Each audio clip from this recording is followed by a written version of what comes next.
The following is a conversation with Mel Liebers.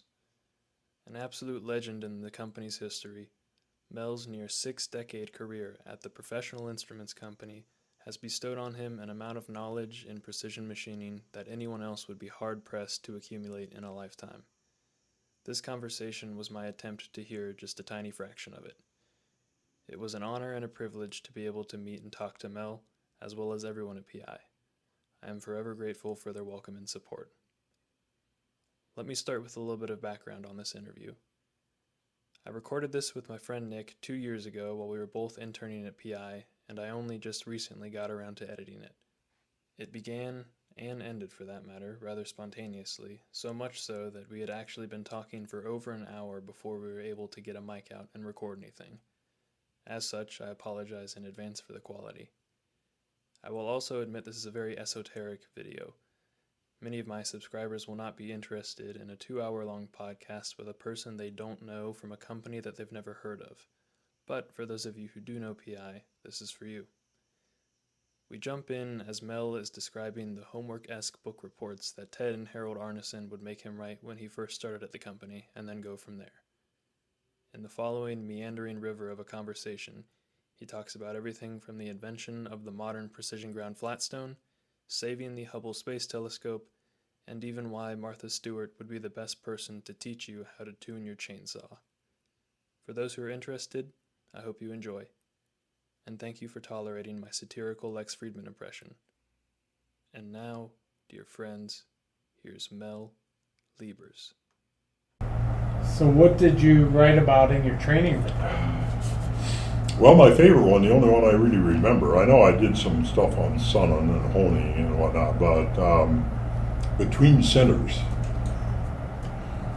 Centers are the bearings on which workpieces rotate. That's my lead sentence. And it all was 60-degree centers and how do you lap centers and spherical centers and blah, blah, blah, blah, blah. But I'll tell you what, spherical centers, only one place have I seen, and that was a Japanese researcher wrote 20 years ago an ASPE journal all about spherical centers, and I think he even contrasted with 60-degree centers. And boy, that is worth looking up because he went through, and like the Japanese always do, left no stone unturned. So a really beautifully written thing. But anyway, where are we at? I forgot. What did Ted and Harold think of your report about centers? I don't. Did they read it? Yeah, Ted read them all. And so that was why it was a really good idea not to copy word for word out of the encyclopedia, thinking maybe the boss did read it. Sorry, Gary. Anyway,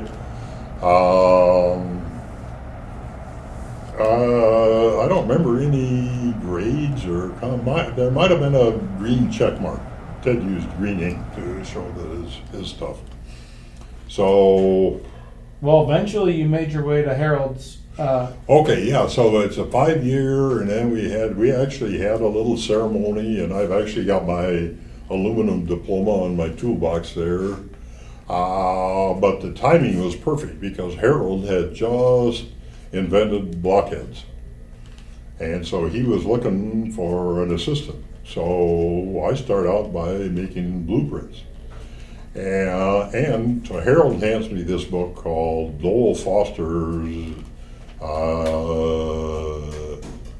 GD&T.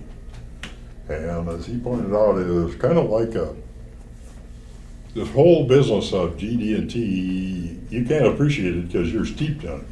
But as a new thing, that was a stunning insight to how it was I think it was invented during World War II, and I think Honeywell was big, and I'm sure others too. But essentially, it's a system that not only is it a print for how to make this part, but also it leads you how to make the gauge for making this part. You know, let's say bolt circles or roundness or parallelism or any of that.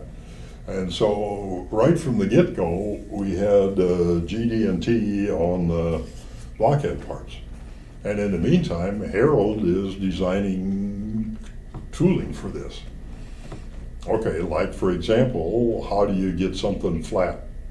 And okay, so roto grinding and a thing we call the pin plate, so that you can put a part down and turn it and it wipes out the grits and stuff, all the little intervals. You're used to seeing them all over the place. But it was sort of a new invention. And then also in-process measuring. But I want to back way up. Way back. And here's a thing about PI, and this is maybe a thing about how do you do better work. Harold or somebody invented a indicator that clamps onto a Bridgeport. And so one of the things that we're using a Bridgeport for was making cams, and that's a whole other story. But when you lock the table, there's a gib, and it moves the table over, and you see it because you've got an indicator right there. And on day one of your running that machine, you see stuff that a guy might take years to figure out. Geez, I know I did the right numbers. Why was I off 3/1000ths? Well, it's because you moved it and then you threw the gib. All right, so it was about basically, so that was sort of let's call it an in-process kind of a gauge.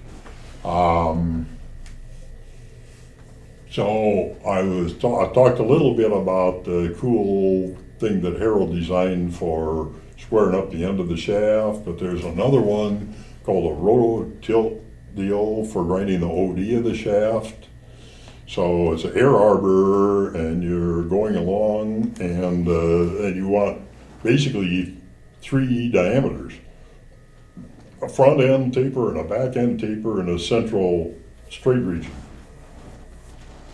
So to do that tilt, he made me grind from a solid piece of high-speed steel tool bit a thing of, what am I trying to say? Two wedges. Okay, anyway, what you want to do is you want to grind like a knife edge, like you have on a scale. So you grind a knife edge, and then you put a tiny little radius on it. And then you grind the other way, an opposing knife edge with a tiny little radius, so they're on the same line. So that when you clamp them, you can turn them. If they weren't on the same line, then there'd be a jamming action. Okay, so that's the tilt-a-whirl, and it's really kind of a fun thing to see. There's a bunch of interesting features there, and it's got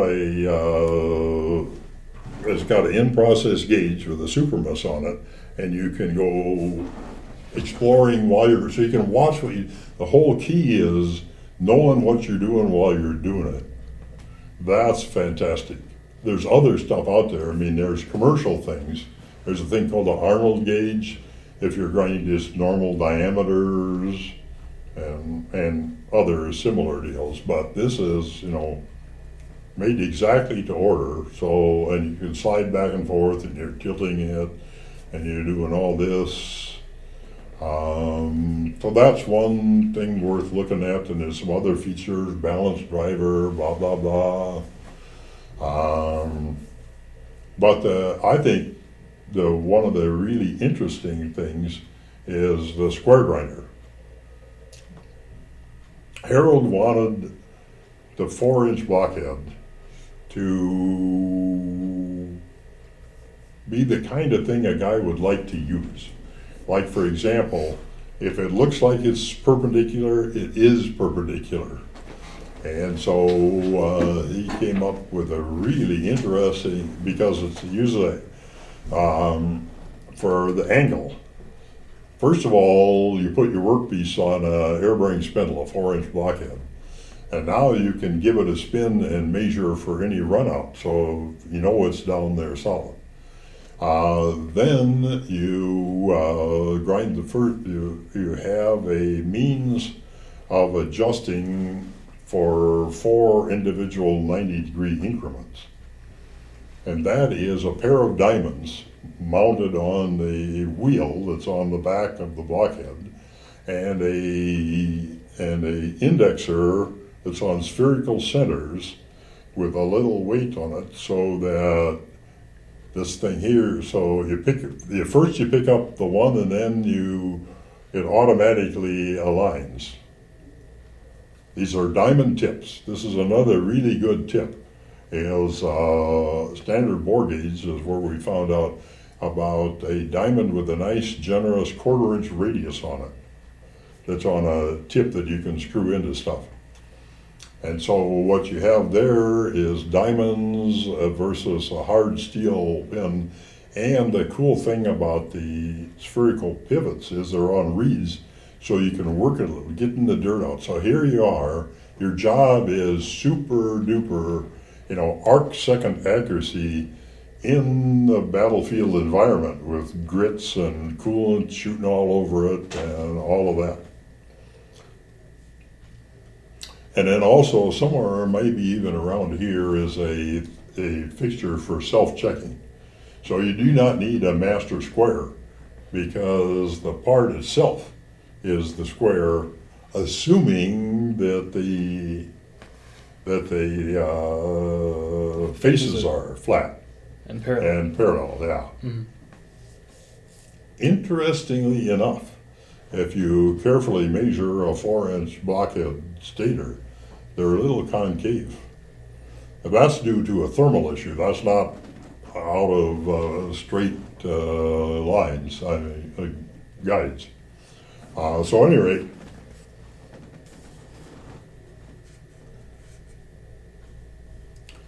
and then also, just kind of as an interesting little side note, Harold wanted that thing to look like something, so the chamfers, if you notice, are all ground, and they meet in a wonderful way. And way back, I don't know, we'll say maybe late 60s, a couple different Japanese outfits wanted to buy a PI because they just heard about air bearings. One of them, I don't remember which one it was. At any rate, they sent their head engineer and his assistant, and he is, we're looking at a bare stator, and he's looking me right in the eye, and he's going like this, like not lost on him that he liked the idea that was done right. So, but anyway, I digress. Okay, but the key secret I want to talk about on the air bearing spindles, the start here is testing.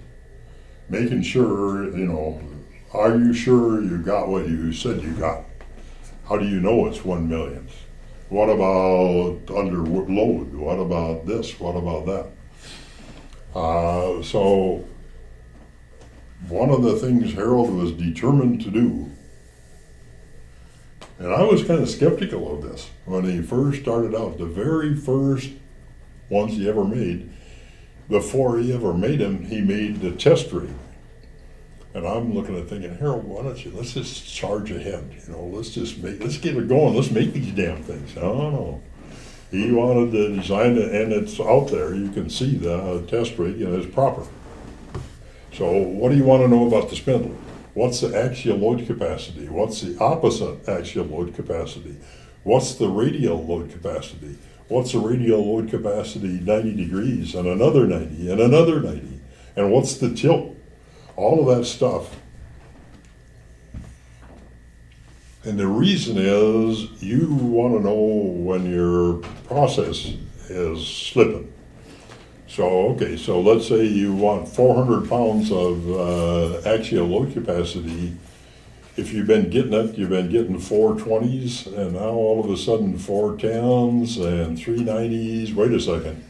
You know, what's gone wrong? Well, who knows what? Might be out of parallelism, but it does force you to go, and that's why if you go look in the bookcase back there, you can go back to the very first blockheads, and here's the worksheet. Okay, here's the load capacity, yada, yada, yada, and yeah, and sometimes subtle little stuff will trip you up. Dave or Dane can tell you all about what happens when you excessively deburr the corner of the end of the thing, because now it reacts differently when you tighten up those bolts. And the bolt tightening thing, that's a whole nother deal that came up. For example, the very first blockheads, some of them, were used in the very early days of the computer disk memory. Here's another place where PI has affected the world you guys are living in today. Back then, disk memory was a 14-inch disk and this whole stack of them, and they're big and heavy, and they didn't really need a sub-micro-inch accuracy. They could have used 20 millionths. They could have used a really good machine tool spindle, but the machine tool spindle doesn't stay real good. So they ended up preferring the air bearing with all the headaches of an air dryer and all that stuff. But the thing is, it would do the same thing day in and day out. But they complain. They say, okay, we've got a super duper clean room, and we've got a sniffer deal that will measure 1 molecule of bug juice. And you guys are squirting bug juice on our beautiful perfect. No, we're not. It can't be. Listen, buddy. That joint is like perfect. Mm-hmm. It's like ringing gauge blocks together. And these bolts are tightened up, by the book. There is no way. Well, there is. So you guys better do something. So then we said, all right. We were at that time using high pressure gear lube, real heavy, stinky, a lot of sulfur in it, oil like you'd have in the rear end of your car. Mm-hmm. Okay. We'll assume you guys are right. We'll go to grease. And they said, no, your grease is coming out. No, all you did was change the stuff. I said, it can't possibly be. Well, all right. Then we won't lube the screws at all. 640s. We'll just do it dry. Mm-hmm. Well, that doesn't work either. Because you just, too much friction under the head, you just remount the socket. Well, okay, then we'll use a Torx. Well, that doesn't work either because that just reams out. All right, so then we'll do a dry lube. So how about molybdenum? So the first thing I try is a little artist brush and some alcohol. That sort of worked, but not real good. Ted knew that 3M had a thing called dry plating or something like that, where you take a vibratory finisher, you load it up with glass beads, you throw in a teaspoonful of whatever powder you like molybdenum, and you shake it for some sacred 20 minutes. That really works. And then you sort of blow off the residue. In that case, you can actually overdo it. You can get so much lube on there that you just keep turning and turning. So then we ended up with the sacred thing, which is the right amount of lube, and then turn of the wrench. People worry about and Dave gets into this a little bit, worry about the wrong thing. What do you care about the calibration on your stupid torque wrench? What you care about is repeatable results. And so if you really care about a joint, you do your own testing. And then in this case, you say, okay, with this particular screw and this particular lube, You take it up to yield, and then you go another little bit. Oh, horror, yield, no, oh my God, they're all gonna break. No, they're not. Because you also test how far do I have to turn, and that's 2.5 turns before it breaks. Yeah. So your little increment, but what you have by taking it up to yield is you have now the most uniform possible joint tension, because the screws are really, really good. So of all, however many screws you have, I guarantee that the amount. So another way to look at it is, what you are paying for is clamping force. And clamping force comes from the elongation, from the stretch. So that if every one of your screws is stretched the exact same amount, that means the clamping force is the exact same amount. But it's a really good idea to have run your tests, because if you explain that to anybody, they're gonna, no, stop doing that. You know, get back, go calibrate your torque wrench. Stop what you're doing and send your corporate torque. No. You have to understand what's going on, and that was the beauty part.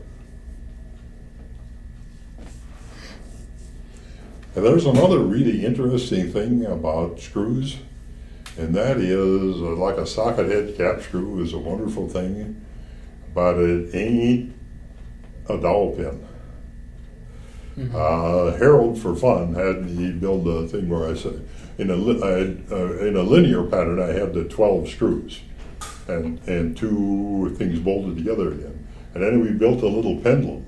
So it's amazing how little force it takes to shear those babies off.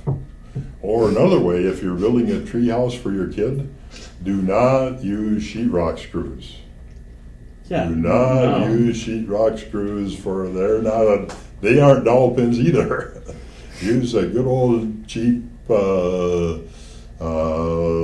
big fat, ordinary screw, not alloy or anything else, just big and fat.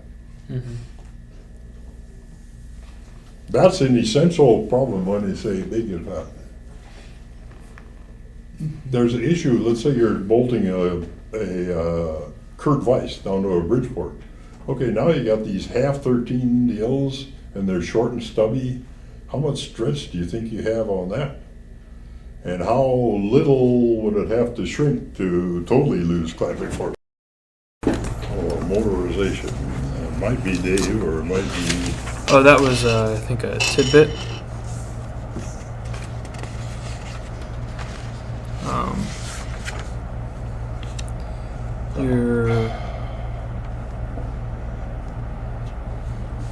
Is it 41?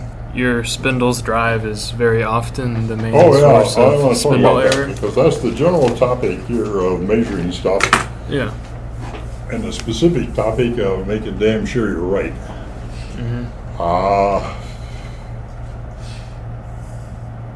So the standard on axes of rotation, the original one, they took 18 years to write it because they wanted to do a real job.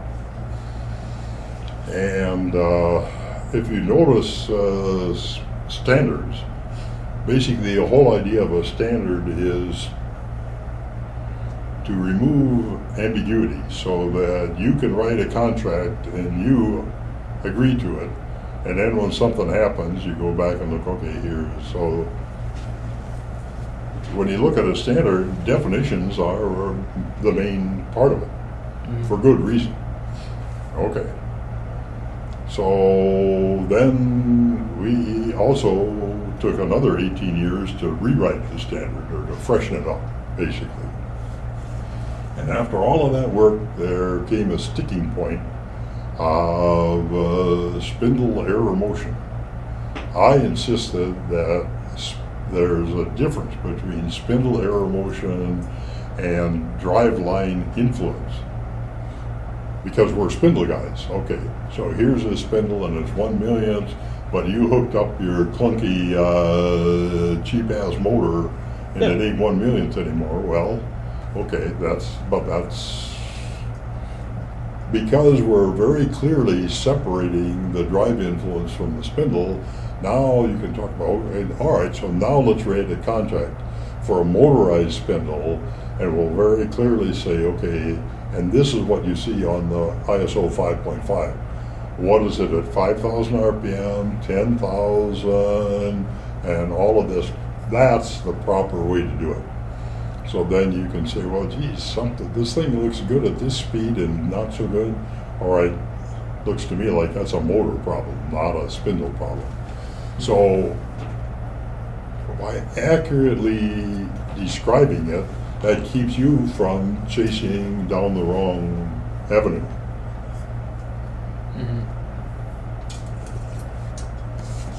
Boy, did they ever fight me on that one. But that's okay. Well, the fact is, the reason I could stand up to the thunder of Bob Donaldson, PhD from MIT, the inventor of the dollar, who the hell am I to question him? Well, I bet I shared a workbench with Harold. He showed me how to measure spindle. He told me what was going on. I know damn well what was going on, and I disagree with you, sir. But anyway. The gods ordained me. Yeah. Well, those guys were pissed. They're very proud of the work that they did, rightfully so. Yeah. And they weren't happy about the fact that their names are not on the new standard. It's only the people who were working on the committee. So now it's like upstarts. I'm coming in, you got your deal that you're proud of, and now here comes this upstart, and I don't like it. Well, I understand that. That's perfectly human nature. So, at any rate, let's see. So, oh yeah, okay. Let's talk about a little more about spindle testing. And there was this guy who's interested in thermal issues. I will recalibrate his question. And that is, okay, thermal drift. And okay, here's a perfect example. One of the very first 10-inch blockheads, Livermore built a roundness tester. They call it the CompuRon, and there's a nice write-up somewhere. And they didn't, this is not in print or anything, but what they found was that if you walk up to it cold and start to turn, there's going to be a thermal problem, because as the gas expands through the spindle, it cools off. And the porting is on one corner. So now you have what I call the hot corner, because it's room temperature, but the rest of it is because of expansion, is cooled off. And the remedy is to just go a couple of turns, rotisserie as we would call it. But that is something that, here again, some little subtlety, you might very well have an application where I'm not, all I'm doing is indexing. I'm going to now turn 90 degrees and do something. Well, maybe like these guys who are trying to make X-ray movies, where they've got your sample and maybe you're not doing this, but maybe every once in a while you're just doing something like this. Now you might worry. Well, in the case of the improvement is in the roundhead you can do opposing things. So it's still, there's going to be some effect there, but of course now it's symmetrical. So that's another. I would say if you want to have some kind of rules that you have embroidered on the wall, symmetry would be one of them. So then another thing is, okay, the thing gets hot because even though it seems to spin easy at low speeds, once you're spinning at a good speed, there's enough friction there to warm it up. So now you're going to have thermal growth. That is not a spindle error motion. That is a change of conditions. So just like if you put it in, put a torch on it or something. So, but but the beauty part of it is all of these things can be fully described. And that's the genius of the standard. Would enable you, whatever goofy new conditions you have, you can write an unambiguous contract. So that's why it's worth fussing to get the nomenclature right. Mm-hmm. So one of the Okay, what haven't we talked about? Yeah, well, this was something I wanted to. It was just something I was curious about. One of the questions on here was, of course, what is your favorite project you've worked on here? But conversely, has there ever been a project that you guys have done where that's really pushed you to the limits, if you will, like where it was either so demanding or the challenge was so unique? Really. Let's start with the favorite one, of course, would be the Hubble. Okay. And that's the one. Okay, here's the origin story. Hubble was in big trouble because they are way over budget. They keep going back to the Congress. We need more money. And finally, the person in charge, I forget her name, she said, listen, you got one more deal. You come again, I'm just going to cancel the whole damn thing, and that's just going to be it. So that was the situation back in about 1983. They were all done, and the last remaining thing was placing the latch points. So Hubble was all about being able to replace in orbit. And so there's 4 radial and 1 axial. 4 radial ones, let's imagine a telephone booth. Mm-hmm. And the way you're going to clamp it and unclamp it is there will be one ball up here, what they call points A. This is the top one. And then there's 2 more down here. So there's your kinematic support. Mm-hmm. And you grab the ball, call it a trailer hitch ball, with a thing like I keep trying to say cant twist. What's the thing that you have in your toolbox for when you can't be bothered with the crescent wrench? You're just going to grab it. Channel locks. No. Or the pipe wrench. The pipe wrench. No, the one that clamps. Vice grips. Vice grip. There we go. So basically, what they have is vice grips, but this would be a thing that closes like this, and there's a long rod that the astronaut can run from outside, All right. The requirement is that the points A, the 4 balls, have to be where they're supposed to be within just a few thousandths. You would say, okay, that's a yawn. We'll just put it in a coordinate measuring machine or something. No, you won't. Because for one thing, there's struts in the way.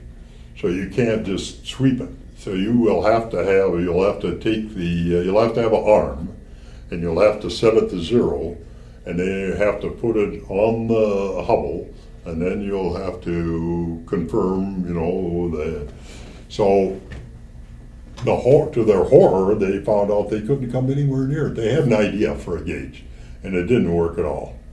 Didn't even come close. But a guy named Marion Bill Grant, super guy, he was at that time working at NIST, and he knew about PI somehow or another, and blockheads, and may have to do with the fact that Harold had demonstrated the 1 millionth test ball. Oh yeah, it goes back even further than that, because they bought a 10-inch blockhead, an early one, and they did it for Livermore was designing this huge machine for Star Wars. They were going to take care of the Russians by burning them up with lasers. And to do that, you need giant mirrors. Mm-hmm. And to do that, they need a giant machine. And to confirm that the machine was the lathe, a guy, a really nice guy named Tyler Essler, who was working at not Bureau of Standards, now it's National Institute of Science and Technology. So he bought a 10-inch blockhead just to show, because he was going to do the measuring, and he was going to use this little spindle to prove that he knew how to measure. So, as a little aside, and that relates to one of these things, Harold and I went out, and he was really wonderful, glad to meet us, and charming and everything else. And he said, you know, that's for a small spindle. He said that's pretty good. It's like 2 millionths, but you guys say 1 millionth, and I measured it to like 2 or 2.5 or something. What? Let's go look. So he still had the setup. Harold took one look and he said, okay, what's this bar that you have bolted to the bottom? And of course, Tyler instantly recognized what he's done is sprung the thing. And I think that relates to one of these questions. Okay.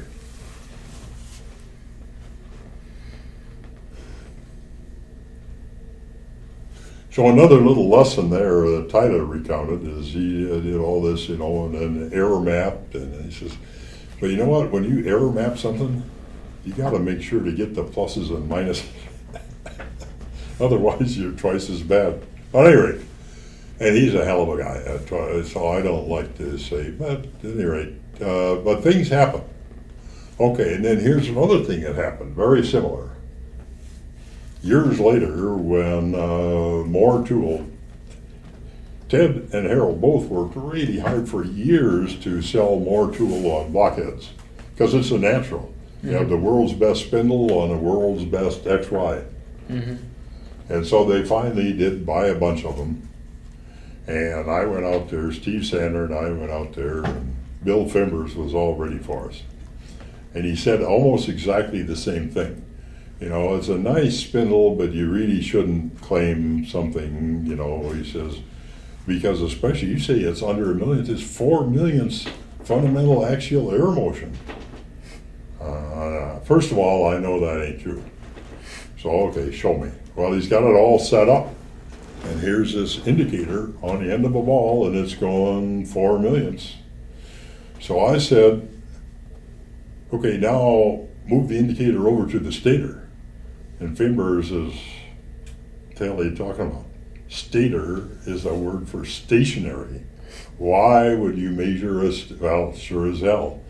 There's your 4 millionths, because he had built a coupling which he is very proud of, and very nice. But there was just, could have been aligned a little better or something. Mm-hmm. But he gave me the funniest look at it. It's like, I think he thought I had some kind of a trick, like a transmitter in my pocket or something that would make his thing do what it did. But you know what? Again, you get locked into stuff. Okay, let's say, you think you know everything about it. You know, boy, I was very careful about this. I knew there was an issue. I took care of it, but you know, so there's that. Okay, now we're going back to Hubble. So they send the Tiger team out. And they're at the front office here, which is now Jim's office. At that time, Al Sander, and they had a big whiteboard, and here's Pete Spangenberg and his 6 sharpest guys, and they're starting to explain, you know, what they want. Gene Dahl, our chief engineer at the time, just pipes right now, it's all wrong. Here, let me show you how to do it. And immediately on the whiteboard, he's redesigning it for him, because he knew how to do it. He knew, for example, if you're going to unplug an arm and plug it in, you need spherical pilots. And he knew how to do a spherical pilot. And he knew about this and that and the other and all of that stuff. So basically, they say, sure, okay, great. Ted said, this is such an important project. We're stiff-arming all of our customers. Everybody is taking a back seat to the Hubble job. And so they'd have Gene and these engineers would work together, and they had this draftsman would make a drawing, and he would give the drawing to Al, and Al would simultaneously quote the price and send it out to have work done, like a great big chunk of Invar or something. And that's how it went all summer. These guys are working hammer and tongs. And finally, they are leaving. And I say to this draftsman just what I said to Smiley. I said, you're really impressed. I said, oh, this is all complicated stuff and rush, and go. And I said, boy, there's I could tell you, never made a mistake. And he said, I didn't used to be able to do that, but I went to a hypnotist to quit smoking. And when I came out, I could see everything. All I know is that's what he told me. I'm not saying go get hypnotized or anything else. I'm just saying this guy did the job, and this is his story. So anyway, and then the beauty part is they took all the prints they wanted, and they left a whole wastebasket full of prints. So I looked at that thing and I said, no. I pulled them all out, I folded them up, I punched 3 holes in them, I put them in some notebooks. Then years go by, you have the Challenger blew up because of the O-ring deal, and on and on. And then they figured out how to fix it. And then we get a call from NASA in Greenbelt, Maryland, where they do the prep work for launching satellites. And the guy says, well, we know how to fix it because they have this corrective optics. But we want to make sure it fits. And we found all of the iron, and we can't find any paperwork.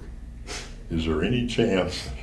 So I went out to Greenbelt, Maryland with these notebooks, run into this really nice guy, hell of a nice guy, running the show. He gives me the red carpet treatment, okay, you're up on this, here's a mock-up of the space shuttle. And I'm just aghast at the size of this thing. I'm saying, you know what? You could launch a yellow school bus in that thing. And the deals they have for strapping it down, on either side, that's like 1/2 inch thick by 6 inch wide steel bars with 1/2-13s about every inch. Just, there's no nonsense on locking that down. Anyway, so then we go back to his office. And he says, well, okay, can I have the prints? And I thought he was such a nice guy, I said, I don't know. These prints, each one of them says, property of Perkin-Elmer. We signed a non-agreement, and you are not Perkin-Elmer. So I don't know what to do. So the way we left it is, we said, okay, if I'm ever on the witness stand, I'll just say that Brooke Webster wrestled me to the ground and took him away from me. I didn't volunteer him. So that's how that got done. But the moral of the story is, don't ever throw anything away. Never, never, ever, ever. It's dangerous. Yep. And going back to calibration, a friend of mine at Timken told me this. They had the new policy, everything has to be calibrated, everything, every 6 months, everything. And so he goes to the guy and says, I know you have a Dillon force gauge, and I need one. Oh, he says, we threw it away. What? It costs too much to recalibrate every 6 months. I couldn't afford to do it. And my buddy's walking back, he's all steaming, he says, wait a minute. I know the guy who had that gauge. So he goes to talk to him, and the guy pulls up the scaffolding. Here's the gauges that he's been hiding. But, that's a whole big brain deal. Some guy who does not, and here's the problem with communism. You just can't run anything with big brains because nobody's that smart. And even if they were that smart, they don't have the experience. Mm-hmm. And that's why Sri Lanka are starving to death, because the big brains said, we're getting rid of all artificial fertilizer. We're going green, baby. And now they're starving. Well, it's not that they're stupid. These guys,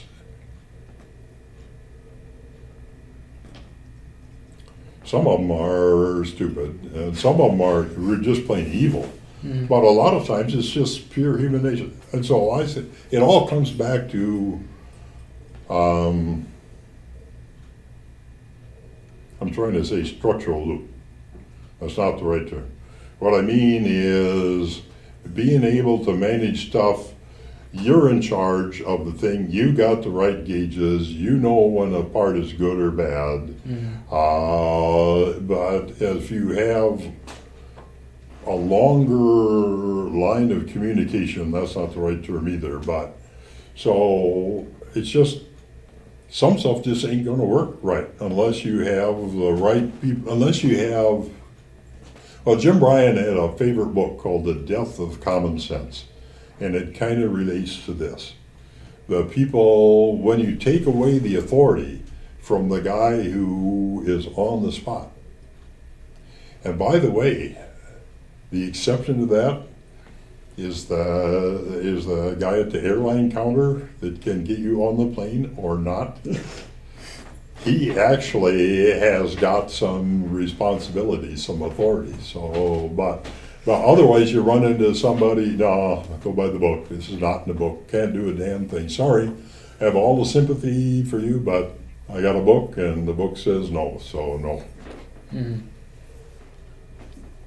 Okay, so basically I would say we are in a fortunate area of work where you are seeing stuff basically closer to reality than any of these guys, because you know that when you turn the crank wrongly, it's a bad part and you can't talk your way out of it. That's the beauty part.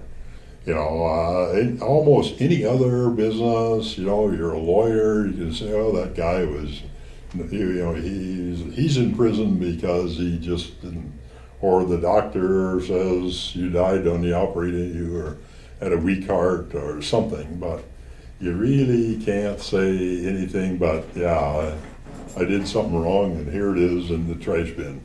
Mm-hmm. Okay, but now what are we talking about? Oh yeah, I want to go back to one of my topics on the Hubble deal.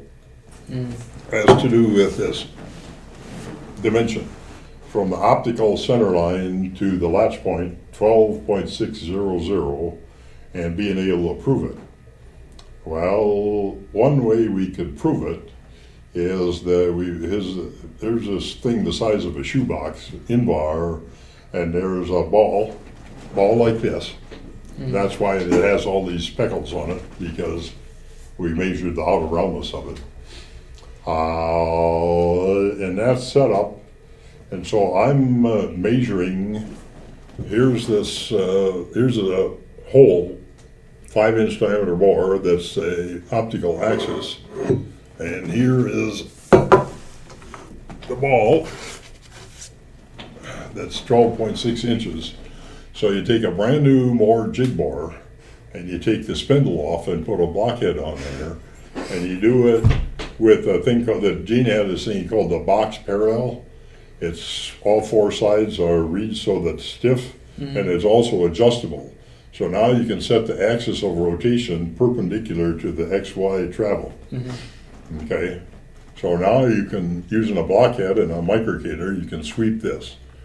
And then you can move over 12.6 inches, and now you can sweep this. And there's a whole bunch, a lot more involved in that, but the point I want to make is that it's 12.6 because it's a brand new jig grinder, and it's got a recent calibration, and so it's off 40 millionths, you can compensate. And not only that, but we have a more 18-inch step gauge, if you've ever seen one or a picture of one. And that was recently calibrated for this job. So then we also say, yes, we're seeing the same thing that Moore said, all right?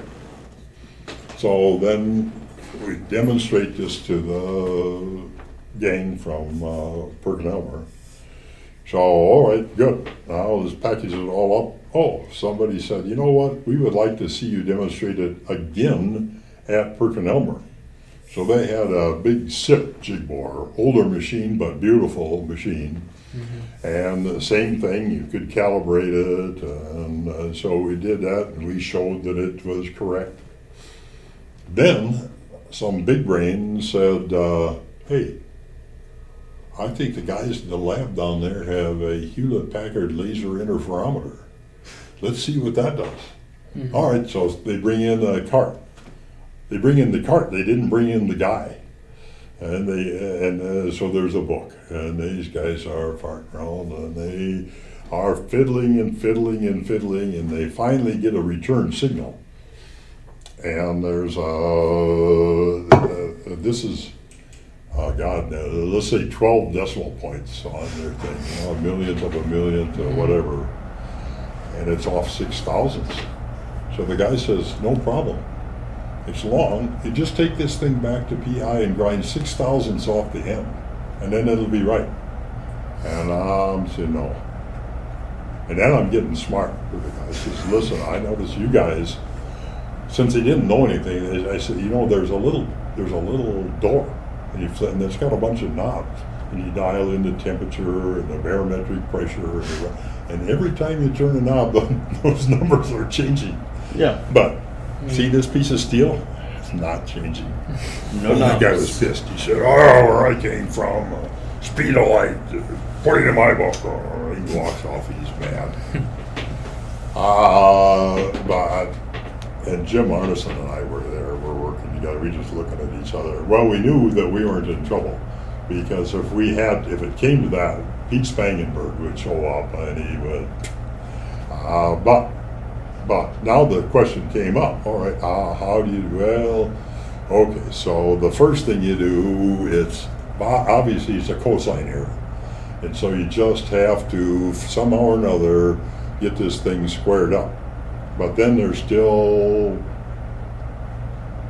air currents are a big problem, and the numbers keep wheezing, and so you build a primitive tent deal. After a day or two, or I don't even know how many, we finally get, so okay, now the number agrees with what we already knew from this method and this method. And so, okay, so they're happy. So then,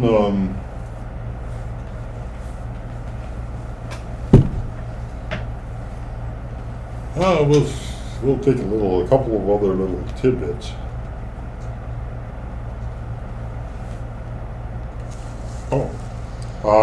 Okay, so then okay, everything is fine, and they go and they use the gauge to set up the proper location of the latch points.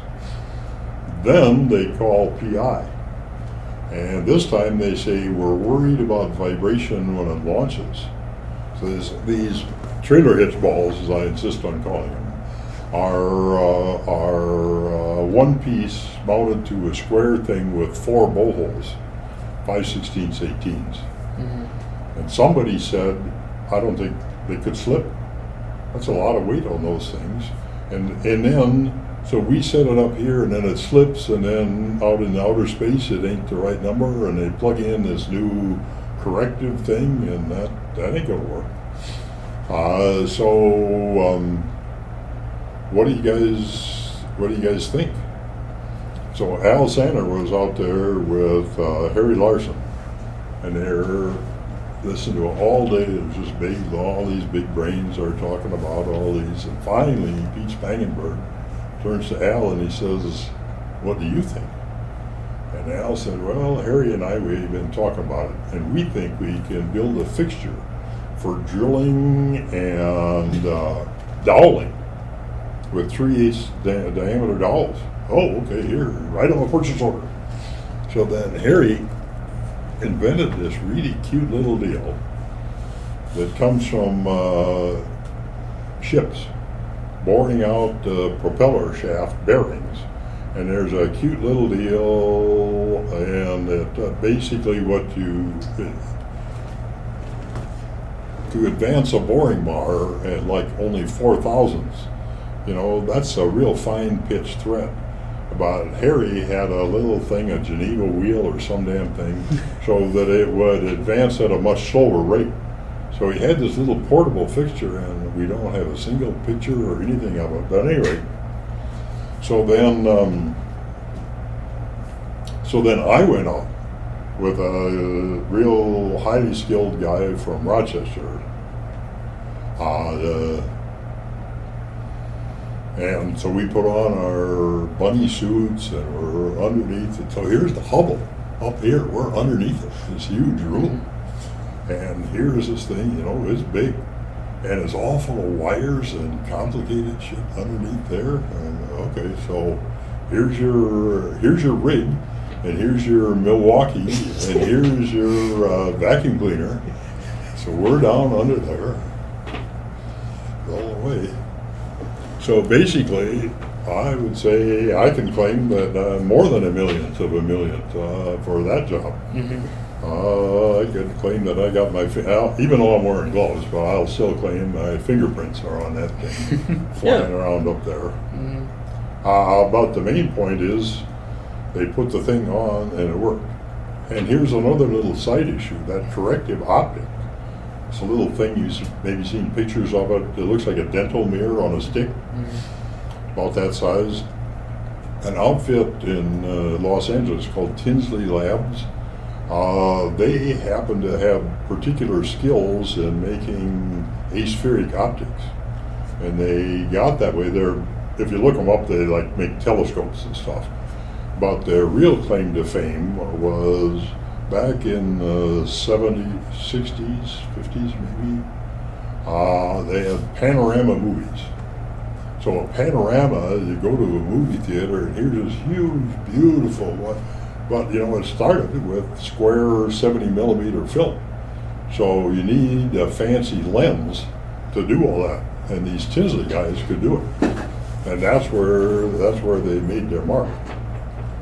I don't know this for sure, but I know we sold them at least one 10-inch blockhead.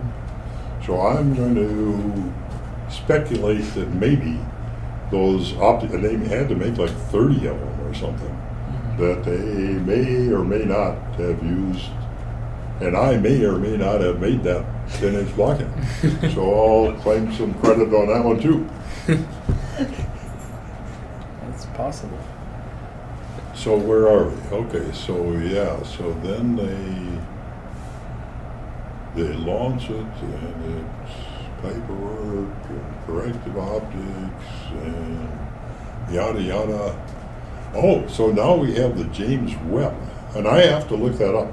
I don't know if there's any blockheads, but I know at one time they were talking about a 10-inch blockhead that would use to make the, and then also a dual one, so you have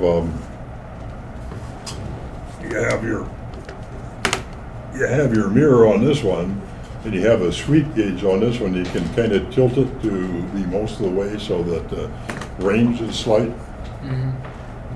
That I'm just speculating.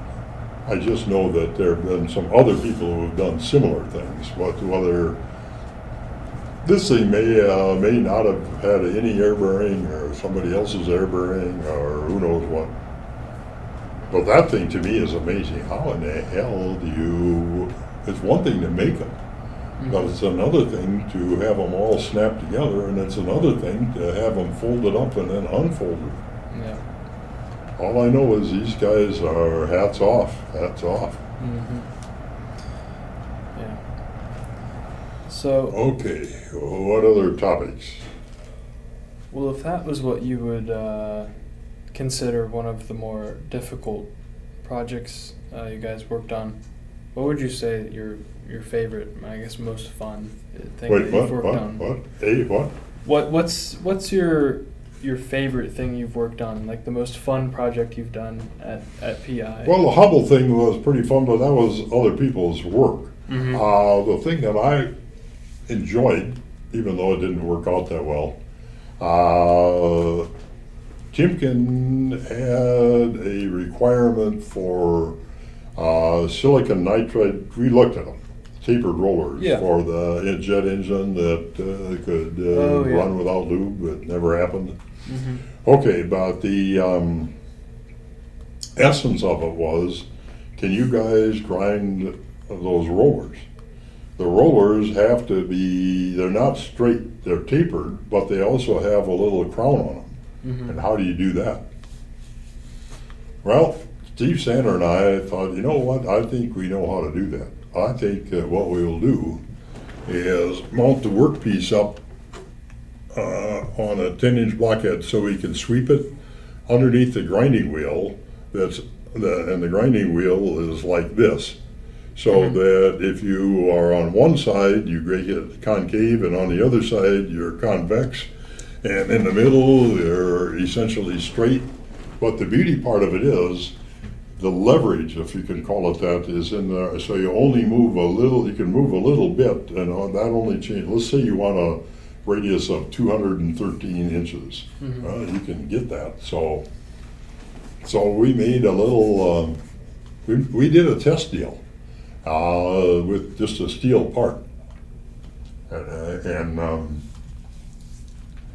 then we measured it with a microcator, and Steve tediously entered the data in with his Apple computer, which took hours to crunch the numbers, and send it in because it looked pretty good. You know, smooth and nice and everything, according to the graphic. So they come back with a beautiful strip chart from Taylor Hobson thingy or something, a strip chart like this, infinitely more capable than our little deal. But which one do you like? The one with the pretty pictures, different colors on the shiny paper is extremely important. Here's this legitimate graph. Don't even look at that. They like our color deal. So anyhow, so then I sketched up a deal, and Harry Larson built it with a deal between centers and a proper tailstock, which is flexures, so there was no lost motion, and balanced driver, and blah, blah, blah. But then I also had to grind a spherical radius on the end. So then I had to mount the part up like this, and now it's on diamond V-blocks with a little belt drive to it. And diamonds are fantastic, and a V-block is plenty good enough, so you grind it round between these beautiful spherical centers, so it's round to a few millions. So it's running good in the diamond V-blocks, and again I could move it, adjust it so that I could get the right radius. But then the problem is, how do you measure that damn radius? Because it turned out that they had I didn't realize just how tight the tolerance was. So basically what I had to do was use the same rig to grind little optical flats, except they're not flat. And then I made Timken calibrate them.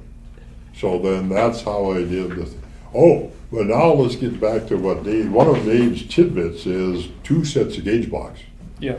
One high limit and one low limit. Doesn't make any sense to make them the same size. And now you're really sure of yourself. Okay, I'm under this and I'm over that, and and furthermore, the gauge that I'm using for range is telling me 200 million says what I'm looking for, and that's what the blocks are supposed to be, and blah, blah, blah. So that's yet another thing. So I guess if the main theme here is how do you know you're right, well, that's one way. But I would say maybe the thing the everyday thing is the business of always touching your indicator to see if it's comes back to the same number. Right. What was your question? Was that the answer? Have I answered your question? I forget. Well, yeah, it was your favorite thing that you've worked on. Yeah, that was not enough. They also needed a blend radius, a 45 thousandths radius on the end of the thing. So I had another little part of the rig. Luckily, I think it's all tore down now, so the 4-inch blockhead and the 10-inch blockhead are off to better uses. So the problem there is, I don't care how much you charge, you can't make enough money on a deal like that. Yeah. So, but it was fun. I enjoyed it. I didn't have to. I wasn't the one that had to make the payroll. Yeah. I would say in general, the fun job has been that I haven't been really involved in, but been fun watching is the ISO 5.5s, and particularly the test apparatus and the improved way of being sure that you're right. And that was the beauty part there was when you look at it, that's cost is no object on the tooling. So that's fun. It's fun to see somebody else paid for that, somebody else designed it, and it works really great. So that's super good. And of course, it's gratifying to watch the 4-inch blockheads still being made and still being used. Oh, so let's talk about PI contribution to the modern world. I'd say cloud computing, cell phone cameras, space telescopes, gadgets on Mars, high-speed computers, chips, because the lithography angle. Yeah. And then one-of-a-kind science things like the movies of molecules in motion. So, and it all really comes down to, okay, the fundamental thing I'd say is pure geometry. Yep. And the pure geometry comes from that beautiful axis of rotation, and that comes from Harold's genius of the Xeron and how to fix the shortcomings of the Xeron. Yeah. It's a lot of. What else you got? A lot of stuff. Well, one of the things that Adam the machinist asked that I realized I didn't really know about was so this has been all the history of the blockhead and the spindles. Yeah. Where did the flatstones come into the picture? There was an optical genius by the name of Bill Vogelin. Interesting guy. He survived the Depression by installing lightning protectors on barns. He and his buddy would, first they go talk to the farmer, and they say, see that tree there?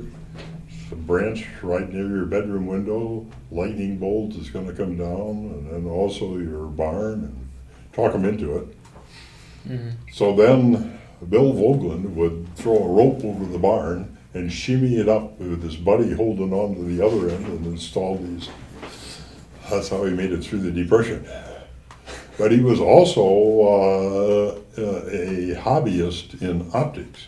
And one of the things that he could do better than anybody was to make prisms like you would use for a submarine, and he made them in his basement. And admirals would come to see his rig, and they'd have to push his wife's dirty or drying her laundry. Here's Bill Vogelin's deal. But he, I don't know. I didn't really meet him, but I was around when he was around a little bit. So he showed Harold that if you take a flatstone and get it flat, lap it, I presume, because he was a lapping expert. Yeah. That it was really good for if you're going to bolt two pieces together. You know, you've got dirt and you've got scratches and you got to do something. And you know, well, the way you know you're having trouble is when you're trying to grind something parallel on a surface grinder. And sometimes it comes out, but usually it doesn't. What do you do about it? Well,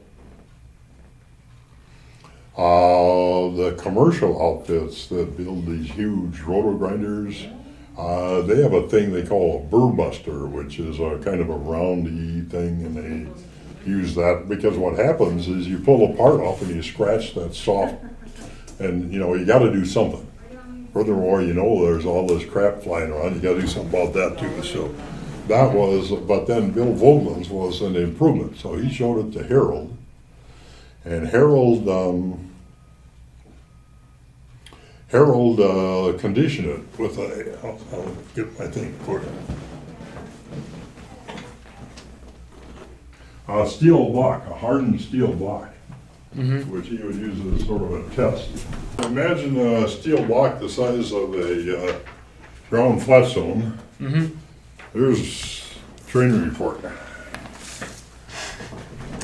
1960-ish.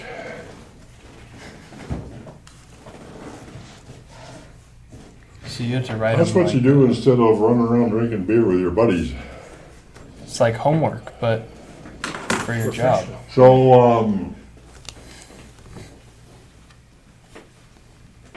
oh, yeah, all right. So Harold had this block of steel. I was over at 4601 one time. Phil Filiatro was doing some work on a surface plate, doing some fancy machine. He had his flat stone sitting there. And I came over to scold him about that. I says, Philly, you shouldn't be putting that down on the ground. He just looks me right straight in the eye and he goes like this. I was so pissed off. I was speechless. I was just speechless. But then I went away and I thought, what exactly was the matter with that? It didn't sound like I didn't hear any scraping or anything. That didn't sound too bad. So then, while nobody was looking, I took 2 flat stones and it's somebody else. And I observed this self-cleaning deal. Yeah. And so I ran to Harold to show him. And he almost knocked him out of my hand because I was getting ready to what he thought I was going to wreck both of them. So then that's when he really got excited, and so we tooled up. There are all kinds of, and then Dave made this really interesting double disc grinder, which you may have seen a video, one of the best videos ever, the screeching, for the sound effects, the shear sound effects. We even had, Jim Bryan had his son working for us, and he spent a couple months grinding flats. I don't think he was happy about it even. I don't think he was used to running production. But I'll tell you what, you don't learn much by... Oh, I got a story. Mike Shermach, a wonderful guy, had a brother who went to Vietnam and just wrecked him. So he became basically a commercial fisherman on the Mississippi River. Couldn't stand to be around, didn't want anything to do with.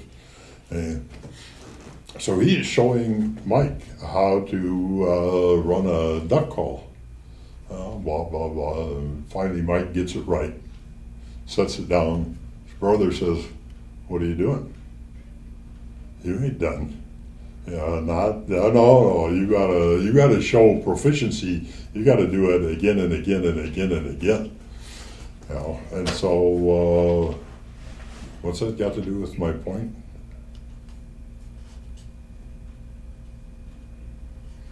You can't do. What did you say? We're talking about the flat You can't stones. just do it once. Yeah. You're not done. Whatever it was that you were referring to, I lost the point. Talking about the history of the flat stones. Yeah.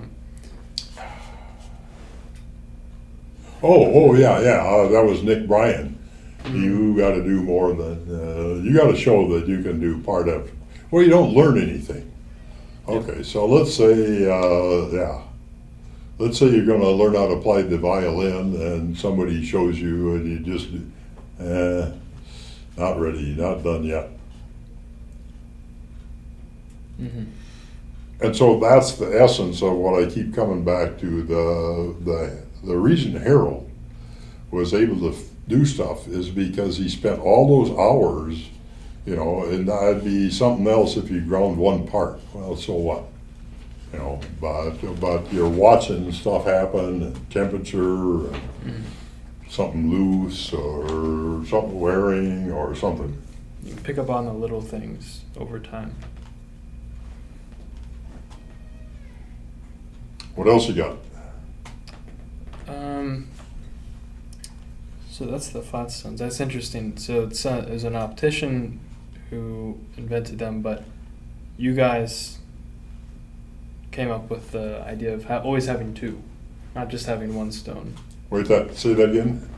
The idea of the stones, of the flat stones, was not PI's at first, but you came up with the idea of always having two stones.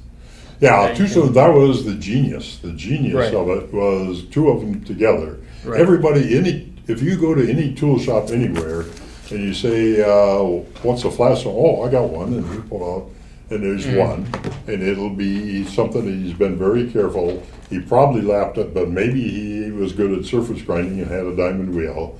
So there's all that. But then, and I think we talked a little bit about taper stones, flat stone taper stones.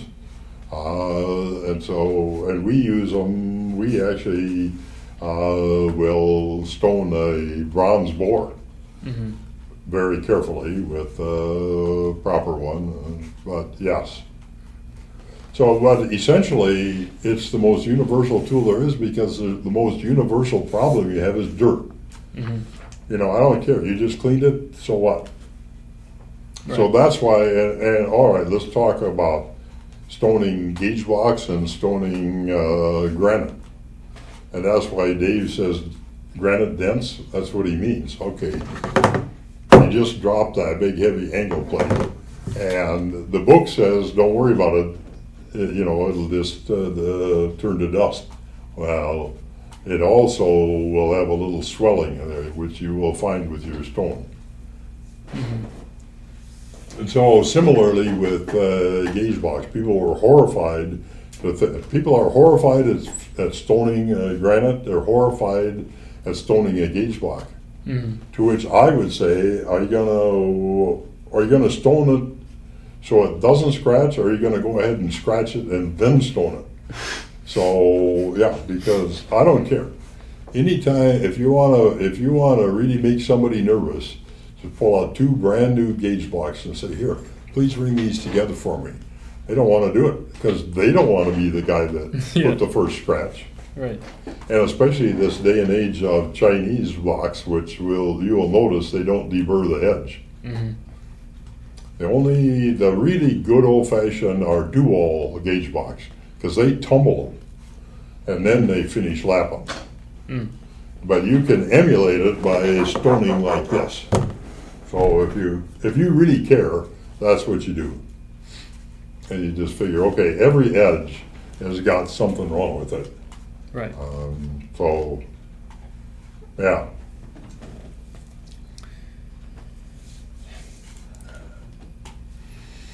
So I'll wrap it up here with one of the last questions, which was like, for just your average machinist who, let's say they work to thousands, because that's common, and they want to get into, you know, working to these higher levels. Maybe not micro inch at first, but for someone who's trying to approach these much greater levels of precision, besides say the 50 tidbits, is there like one or two important tips you can give? Okay, I'd say the very first thing to do is look at your 0 to 1 inch micrometer and start to think in a little bit more detail about that. How do you know it's good? how do you know that somebody didn't just drop it on the floor and put it back in your thing and not say anything? Or let's say you're buying a brand new one. There's a wonderful thing that I don't see. I think we lost track of it.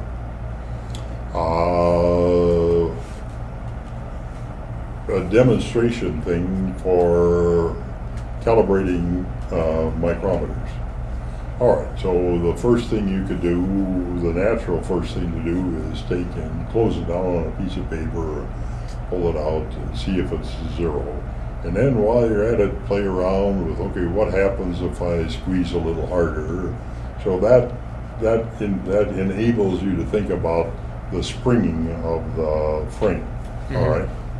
So then the next thing to do is take a ball, any old ball out of your drawer, and explore around for parallelism of the handles. Okay, so now you're thinking, are they flat and are they parallel?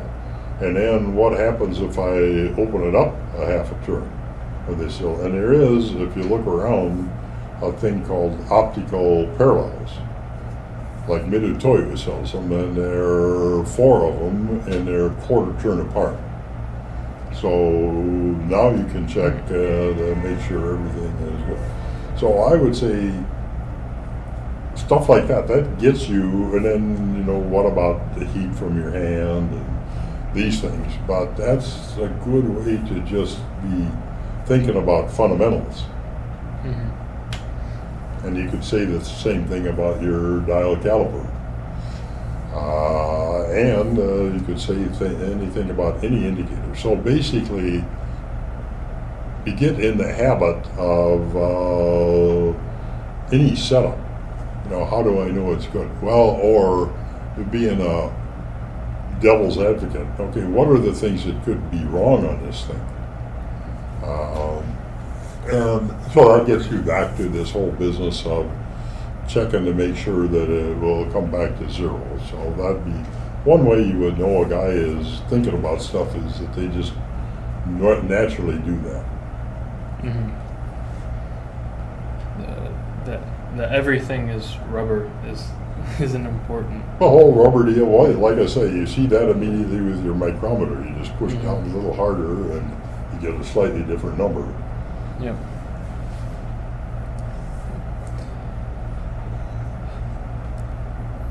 So, you know, so basically you're talking about, let's say you got a guy who's trying to set up a home workshop, and he's got some of the basic tools, but if he feels like making something on his own, instead of making a stupid V-block, which you could buy for pennies, why don't you make a better indicator holder?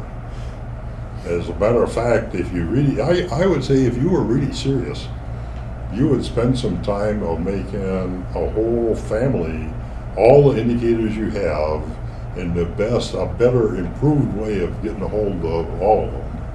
And yeah. And then you look for stuff like, now you can check out your machine. I think there was something in there about chucking. Well, of course, the first thing you want to do with a lathe is try to pull it out of the chuck. If you can do it by hand, you better not turn on the power. But, well, then, of course, the whole deal, chasing down typical problems. So, typical problem is you bent the piece with the heavy, and so what are you going to do about it? And what are you going to do if it's a thin wall piece and you can't hardly avoid it? But, like I say, just kind of devil's advocating the thing. What could go wrong? What can I do about not clamping so hard? Surface grinding is a typical one. You know, you would like to surface grind with the magnet full on, but what if that's bending the part? Well, then the next thing you do, and what Harold would do, here's your part, you're going to surface grind. Okay, you could put a block on here, but a smarter block would have an angle on it so it contacts only at the top, so there isn't any tendency to do this. Stuff like that. But that's the kind of thing that you just, You know, this guy, Robin Renzizi, he's got a pretty good thing. He's worth paying attention to. Yeah, yeah. I think everyone does who knows. Everybody likes him? Yeah, he's... Well, he's a good explainer. Yeah, You know who would be the perfect explainer? It just occurred to me. Who's that? Martha Stewart. I would love to hear her tell you how to read or better yet, how to tune a chainsaw. Because you know damn well the first thing she would do is go to the expert. And then she'd get a really good photographer and say, oh, here's what happens when your chainsaw is too tight. Look at this infrared picture of how hot that damn thing got. Yep. Or here's how to get in close and do all the stuff. What she is good at is convincing people they can do what they would normally be intimidated by. And so guys, if they were honest, would say, you know what, I kind of wish I knew more about how to make my chainsaw run. Mm-hmm. Well, my buddy, I was just working with him the other, he got a real nice chainsaw, but it used to run and now it didn't, and the bottom line is new filter. That's all it took. Yep. You know, but Martha would have you, yeah. Oh yeah, she'd be perfect to read in my car. She would say exactly what I was saying. Here's the things to think about. Are your anvils flat? Are they parallel? Are they still parallel? Blah, blah, blah. Yeah. Well, we got to write up a script for her and have her make some educational videos. Well, see, the problem with most everybody, this is my problem with trying to learn about computer stuff. Mm-hmm. They always start with page 2 or chapter 17 or whatever. Yeah. You know, I want to know how you turn it on. Where's the on switch? Okay, and even better yet, what is this thing and what's it supposed to do and how do I know when it's working right and how do I know what, on and on and on. Yeah. Mm-hmm. Martha Stewart would steer you right. Nice. Okay, what else you got? Well, that may be it for these set of questions in particular. What's that? I think that's all of. That's it. We're done. These questions Covered everything, all the tidbits and everything. Okay. Well, I mean, there's. So, you know what we haven't talked about is metallurgy or stability. We got acquainted with that real quick. The very first 10-inch blockhead shaft was made out of either graph mo or graph air, but it was but after being out in the field for a few years, it froze because it grew. All right, so that got us tuned in on what they call long-term dimensional stability. Yep. And the idea there is you have to heat treat it in a proper way. And the proper way was discovered way back in the 60s at the Bureau of Standards by a guy named Meyerson. And we knew about Meyerson because there was a metallurgist, Norm Silver, who was renting space, and he was involved in this project when he was working with Timken and Dual and others, and they were really serious about, because there's all kinds of folklore. What's his name? Carl Johansson.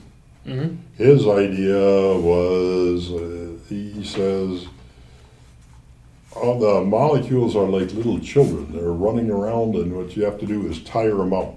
So he would put a boiling water, freezing water, boiling water, which is a perfectly legitimate concept, and I'm sure it worked pretty good. But these guys were after a little, well, basically what they are looking for is retained austenite, meaning that at room temperature you have that same sort of face-centered structure, a little bit, like a few percent. And then as time goes by, or temperature, or vibration, that's the culprit to why your gauge block is not the same length. So the key deal, as far as they were concerned, was you have a continuous cooling curve. Mm-hmm. And there's a wonderful book you guys should know about called Tool Steel Simplified, written by Carpenter Tool Steel.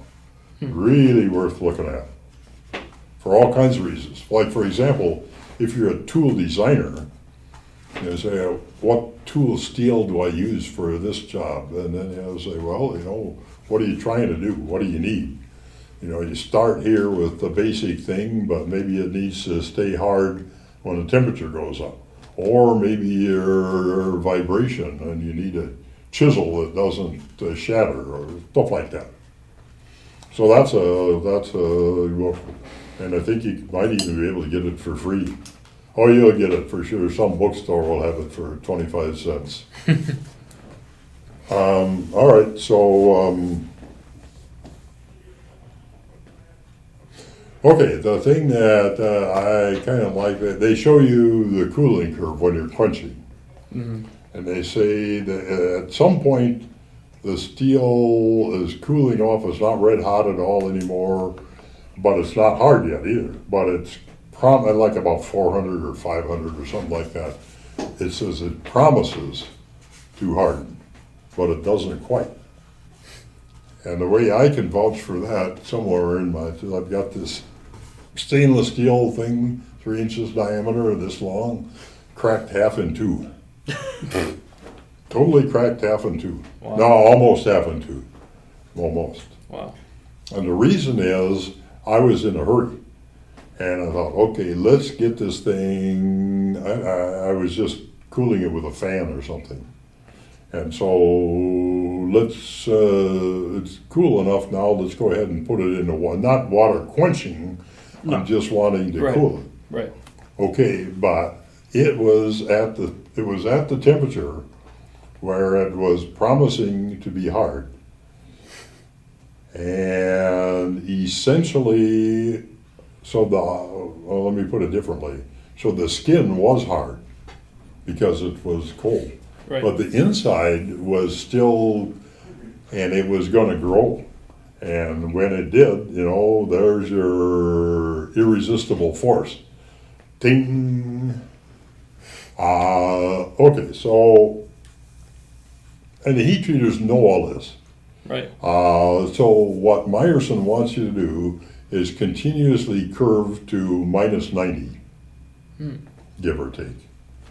Minus 90 is, you can get to minus 90 with kerosene and dry ice. Right. All right, but they don't like that. They're afraid, they don't really care what's going to happen 4 years from now. But if your thing breaks under their control, so they're always going to be, okay, let's do a snap temper. Let's cool it down, then let's temper it, and then so, well, okay, but that's not what you want for minimum retained austenite. And by the way, retained austenite is not necessarily a bad word. If you look at Timken literature, they like a certain percentage in their bearing race because that gives it some cushion. If it's ultimate, brittle, that can be bad. Mm-hmm. So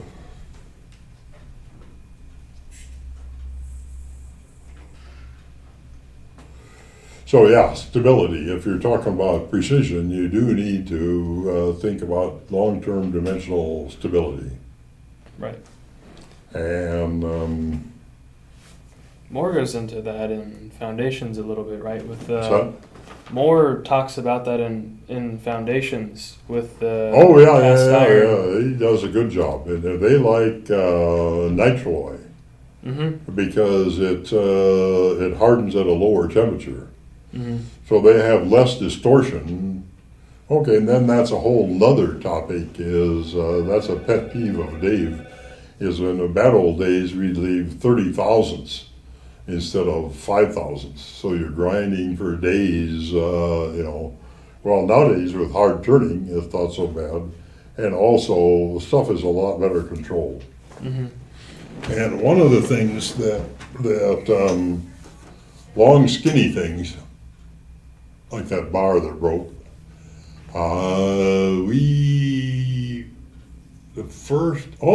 Let's go way back. One of the very early air bearings was not a blockhead, it was a rotating translating spindle. And there's a cover story from an old American machinist that talks about this, called Small Bores. The Small Bores Project was the name of it. It was called Boring Goes Adaptive. It was the very first thing about an adaptive boring bar on a piezo thingy that could bore out around or goofy shaped holes. Yeah. So that was a piece of graph mold, pretty sure graph mold, graph mold. So big a diameter, wall thickness, so big, so long, and it was, the idea was you had a stroke of 4 inches or maybe 5 inches, and it had to run through both retracted and out so that you could bore a straight hole. Mm-hmm. So that thing, we carefully, and I lapped it for days and days, and we put it together, and it ran real nice, but only at 68 degrees. So, because it was very fortunate, Phil Gerber grounded at 68 by happenstance. But the reason is it was a bimetallic strip. And the reason it was bimetallic is it got quenched like this. So the bottom was about 2 points Rockwell C harder than the top, which I discovered by poking it 100 times and making a little graph and everything. Mm-hmm. So then subsequently we took care to rotate. Now heat treaters all know this. There is a subcategory of parts, punches. Like let's say you're making ammunition, northern out there. Well, see, some of those things, they're long, they're skinny, and they're hardened. And the heat treater has developed a technique. He takes them on a school, so it goes like this, so that they hit the ground, they hit the oil spinning. Mm. And otherwise, sometimes you can straighten and sometimes you can't. Yeah. So, but again, okay, now we're back to talking about symmetry. Mm-hmm. Distributing the force or the temperature or whatever. Yep.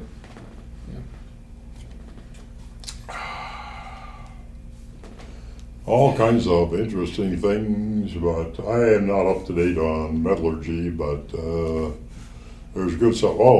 You will know from the library, there's these big, thick books called the Metals Handbook. Those things are great. Maybe you're interested in Sarno's grinding.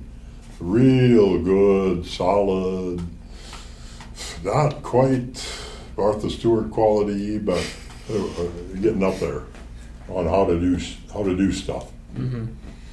And those are pretty old. I presume the newer ones are, well, I suppose the newer ones are just all electronic. Mm-hmm. But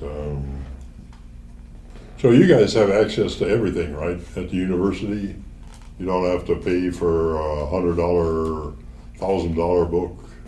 You can, or not at the library, no. Unless you take them to Minnesota with you. Yeah. Now, what's the name of is your thing called precision engineering or precision design, or what's your course? His course is aerospace engineering. Yeah, my major is aerospace engineering. All right, currently. so hopefully they would touch on how do you make a jet engine that doesn't fly apart? No. I've heard terrible rumors about today jet engines are, they have to, because they don't bore them around, they have to throw the scariest thing I ever saw was at St. Jude Medical, where they're making heart valves, artificial hearts, and they're doing it's pyrolytic graphite, and it's brittle, and they beat the shit out of it, and then they have inspectors with microscopes throwing half of them away. Yeah. And I'm thinking, oh man. Now that was years ago. I would hope that by now, I would hope, Yeah. Yeah. but I don't really know. I can ask. Uh, Because I guarantee my father had something to do with that. Yeah. well, there's this whole thing about subsurface damage, brittle materials. Mm-hmm. You know, and they have some rule of thumb, 5 millionths. You know, so I call it spanking the work when your wheel is not running true.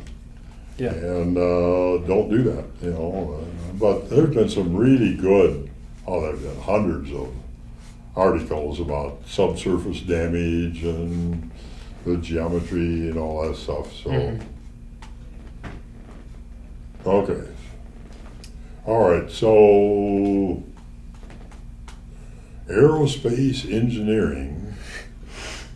Yep. Boy, I would think they'd tell you all about how to make a Webb telescope. And It's very much more focused on the theory of like flows and fluids Okay. and stuff. stress.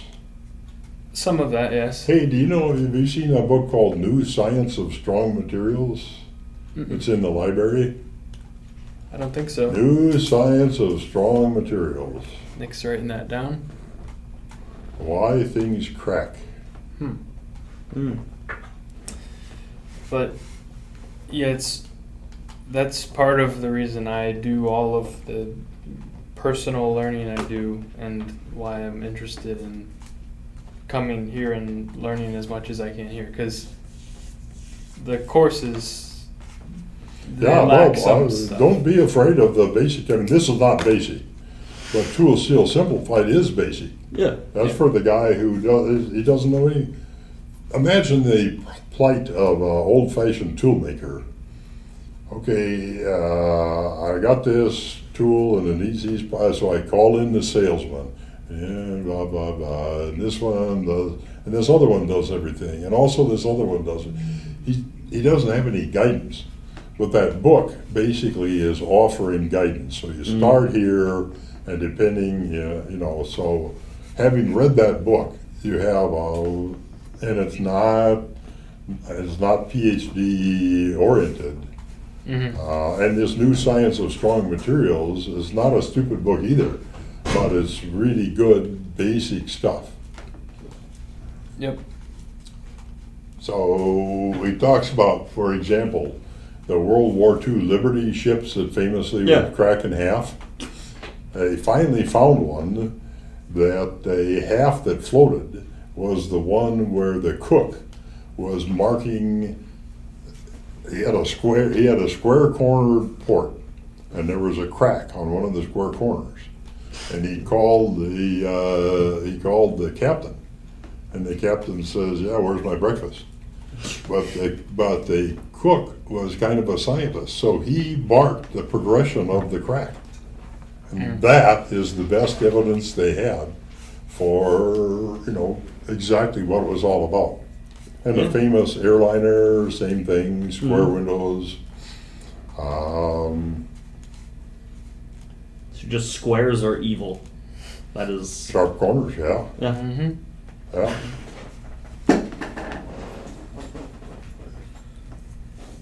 Okay, yeah, there's probably a couple of other books. Speaking of kid books, there's the famous 1, 2, 3 Infinity, which all high school kids were supposed to have read. 1, 2, 3 Infinity. There's a famous nuclear scientist named George Gamov, Gamov or something like that. And it's cartoons. If you pick it up, you'll look at it, you'll probably put it away because it's childish looking. But it ain't. It's worth looking at.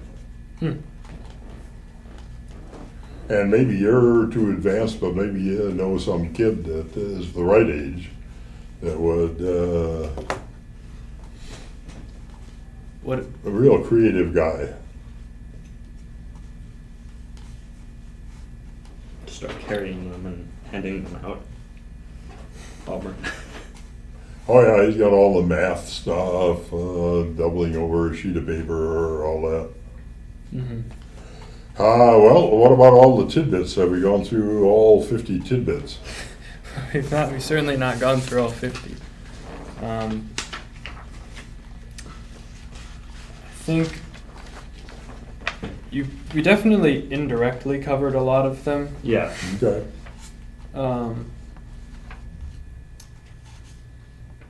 I like number 20. If you want to do a very fine infeed, try bending your Oh, yeah. machine. Yeah. Yeah, well, we talked about the hammer deal on the back, Yeah. and there's also the weight deal. Mm-hmm. Mm-hmm. The famous one, and this is one Harold figured out. We were making a kind of a check valve-y looking thing that it was a tapered hole and it had to be around the 10 millionths. But the customer roundness tester was 2 millionths off, so you had to be under 8. Mm-hmm. And was ground on a real old, crappy, wore out, but we fixed it up with the air bearing grindy wheel with the little stroker deal. And then the infeed, it didn't have to be a particular size. So it wasn't like you had, but the trick was getting out of the grind without leaving a swirl, arbor pole. Mm. And it had the typical weight deal on the end, but that wasn't the key. The key that Harold figured out was standing on the pan that was under the machine that was slightly bending the machine a little bit.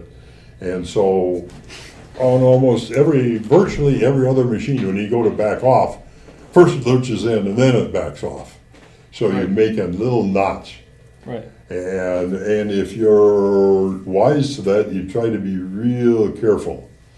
But the next step is that Harold figured out that the foot pressure, by pulling your foot off, that backed it off just the last few millionths. So then you could do it in the normal way, like you could push with your thumb or, something like that. Mm-hmm. So what is that? That's bending the machine? Mm. Yeah.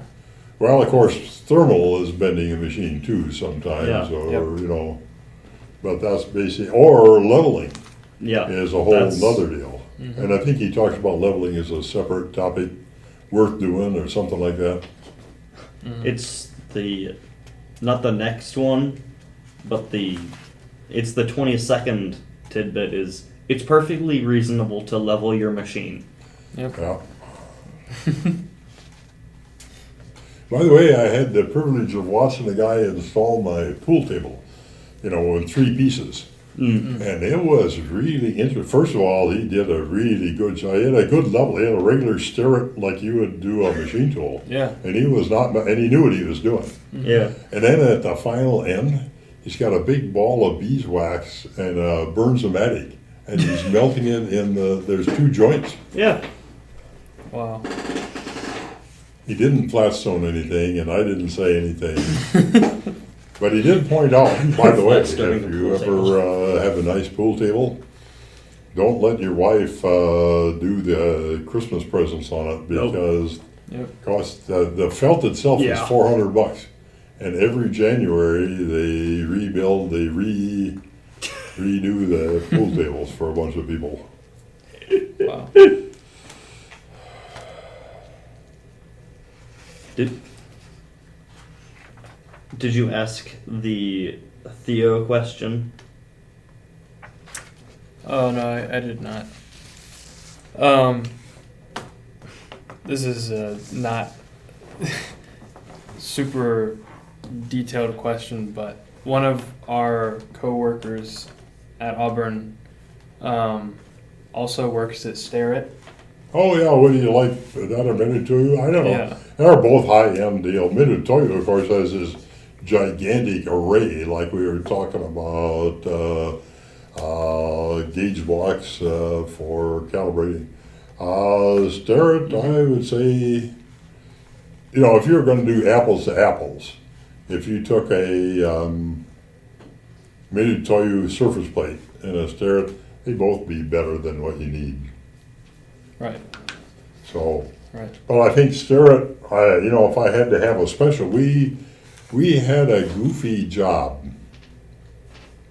Some Israeli company wanted to make a slide, air-bearing slide, that would bounce back and forth. Oh, let's talk about slides a little bit. Let's go back to, air bearings in the modern world. Bell Labs bought some of the very early ones to replace when people were making lithographic circuits with a sharp knife. Mm-hmm. And they went to a laser, and you probably saw, I think Byron found that for you guys, or maybe it was somebody else. No, that was for Eric Marsh. But anyway, just ask him, he'll find you the stuff. So they had, their deal was each sided mirror spinning at a pretty good rate. Yep. And so here's your laser, and then it's passing, it's passing over a slide. But the slide was, let's see, how does that go? Well, at any rate, the slide had to go back and forth some number of times per second, and it also had, the vibration had to die down within a half an inch of travel. So it's bouncing back and forth. And the bouncy deal is perfectly valid, but it has to be everything done right. Very lightweight and everything. So these guys had a huge granite thing that was going to do similar. Never did. I don't know what happened. The whole project died, but the Starrett guys did a beautiful job of making it straight and 90 degrees and all of that stuff. And I went in, I made my own little bore gauge using 2 flat stones for the contact so I could slide it along. Mm-hmm. I was pretty darn impressed by him. So, yeah, but Dan Haas has been dealing with them. So he would be able to tell you a lot more about, what kind of stuff. But I would say it sure looks to me like they know what they're doing, and they're not afraid of challenges. So, but I don't know, going to Mitutoyo for a special deal, who knows? Yep. But like I say, I think the basic stuff that you just go by, I'm guessing it's way better than spec.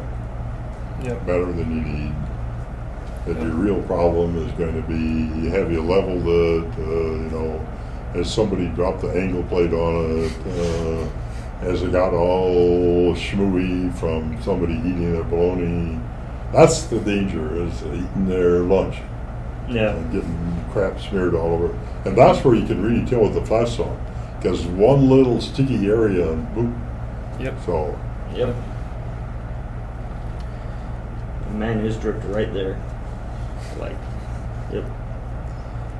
oh, the dent. Yeah. The night, well, yes. So Yeah, so it ain't just the dent, it's the, and so a lot of times optical guys like to glue stuff. They'll glue with Hardman 5-minute epoxy. Then they just tap it and knock it loose, and it looks good, and if they're diligent, they might take a razor blade or something. Yeah. Then they scratch it. So I would say the thing that I would look for, if you're just doing work in the shop and everybody else is using the same plate, sure as heck they've drug a piece of aluminum or something, and so, but you know what to do about it. But if you don't want to have a conversation, you have to do it when nobody's watching. Otherwise, you're into that. Yeah. So Okay, so we covered everything, right? I believe so. Yeah. That's Here's the question. How do we beat Dave to the good used microcators? Wait. Oh, yeah, because he buys them all? Yes, because he buys them all. and is cutthroat about them. Well, that is a problem. Is it worth getting one, do you think, these days? Or with all the other... I don't know. They're either the best kind of that you can have or not. I know for years, Ted and Harold tried to get the guys from Livermore to, but of course they're all, it's got to have a wire, it's got to have a computer, and that's fine. That's fine. You know what? I think you got to talk about digital versus analog. And my policy is, if you're writing down a number like temperature 73.6, boy, there's your digital. Yeah. But if you're trying to measure like runout, that analog deal, otherwise you get these flashing numbers. Yeah. It's a little bit like saying, what's a better tool, a hammer or a screwdriver? Well, you know what? I kind of like them both. So. That's fair. But the but correct the cool answer is thing, screwdriver. a fun thing to do with a microhitter while you're here, and you have the stereo zoom microscope, and there's that fixture. Is it here? There's a fixture here somewhere for calibrating indicators. Basically, a real nice mic end. There's two of them. There's a crappy one in there, which is blue. It's a low brow, but then there's a real nice stereo one with this big of a mic. So anyway, what you do is you set up underneath the stereo zoom, and there you can check a couple of things.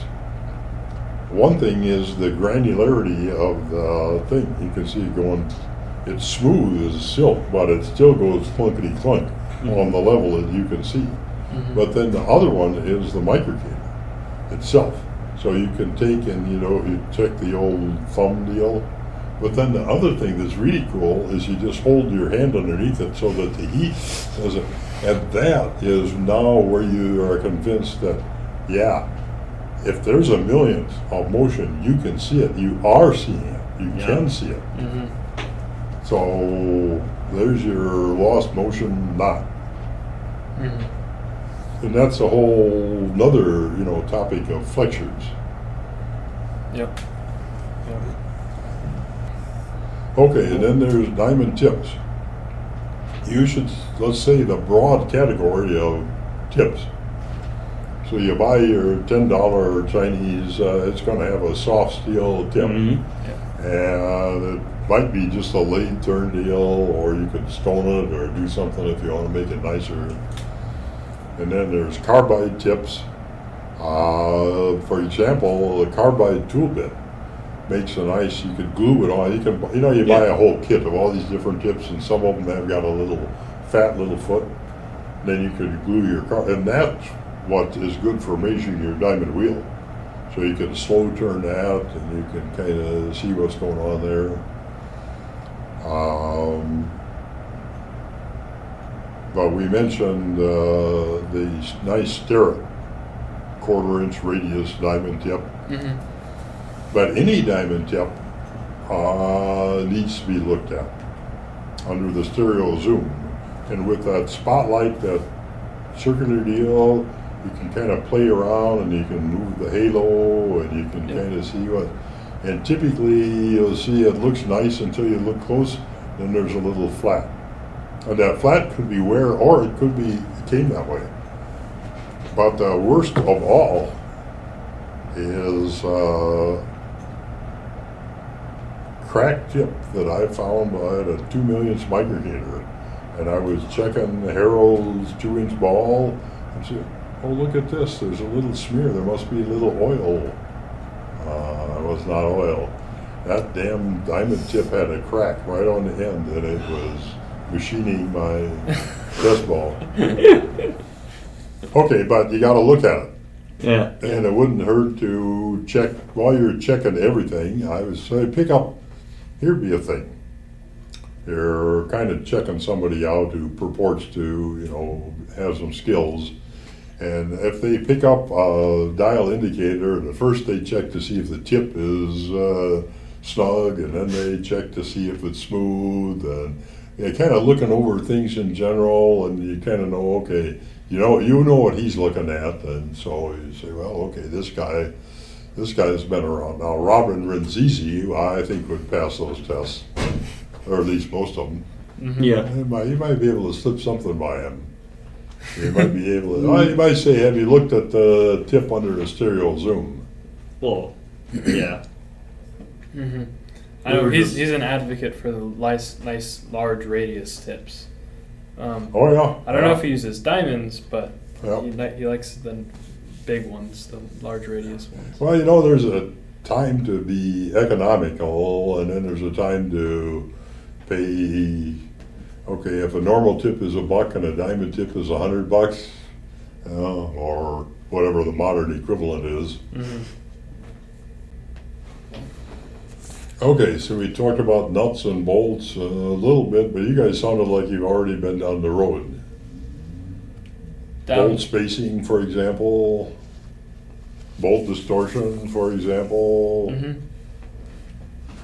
Somewhere around here, I think Dave has it hidden, is a pair of optical flats that have holes drilled in them. So you can have 12 1032s. It might be right here. I might be looking at it.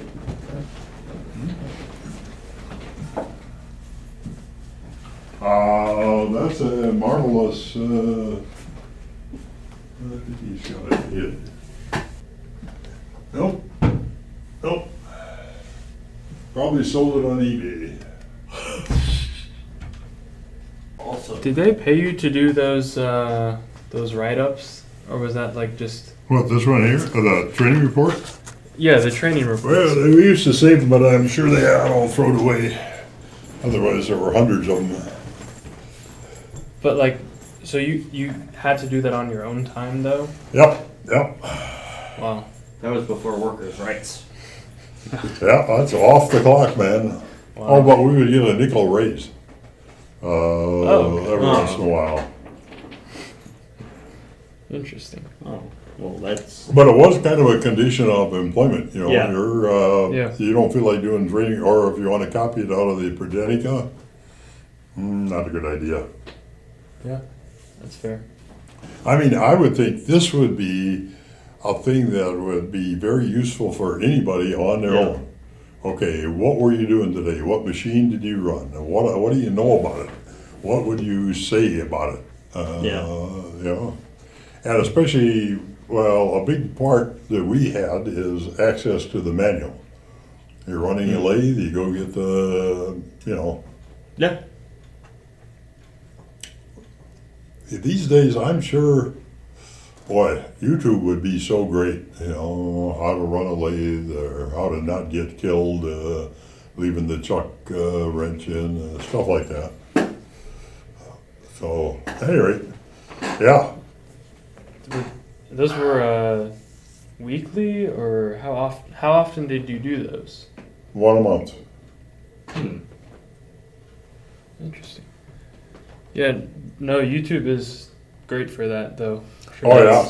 But That's, then it's cut and pasted by somebody who did all your thinking for you, so where does that leave you? You're way better off if you're sitting there, okay, what do I think I know? Where was the on switch would be? Well, both of us more or less learned machining from YouTube and the internet. Mm-hmm. Oh, sure, that's fantastic. I mean, you wouldn't ignore, No. yeah. No. Okay. But Okay, well, did you run into any particularly super... I have seen some super good deals. I was just looking at some guy, should probably pay a lot more attention to him. Well, he was checking penetrating oils. And he had torque wrenches and everything, and he had all these different flavors. And at the end, and he had nice, hey, Dave, Hey, Mel. we're learning all kinds of stuff. Oh, good. How are the rotogrind stations? I knew coming? he'd come along soon. Okay, guys, Yeah. we'll catch you later. All right. Good. Okey-doke. At any rate, I appreciate you taking the time. yeah. no, it's been fun.